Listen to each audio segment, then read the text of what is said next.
নতুন তো ব্যবসা দিলাম, এখন তো মিলাদ করার লাগে, যাই হুজুরের দাওয়াত দিয়াই।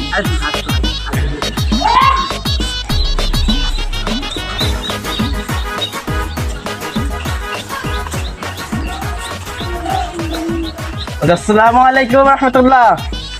ওয়ালাইকুম সালাম। হুজুর কেমন আছেন? আলহামদুলিল্লাহ ভালো। কি খবর? হুজুর একটা কথা করা ছিল। বলো কি কথা? হুজুর শুক্রবার আমার বাড়িতে আপনার দাওয়াত। দাওয়াত তো দিলেন, কি জন্য দিলেন? হুজুর নতুন ব্যবসা দিছি, এখন মিলাদ টিলাদ না পড়ে তো হয় না। এখন শুক্রবারে দাওয়াত, আপনি যাবেন? কিসের ব্যবসা? হুজুর ব্যবসা দিছি তো গাঞ্জার ব্যবসা। হ্যাঁ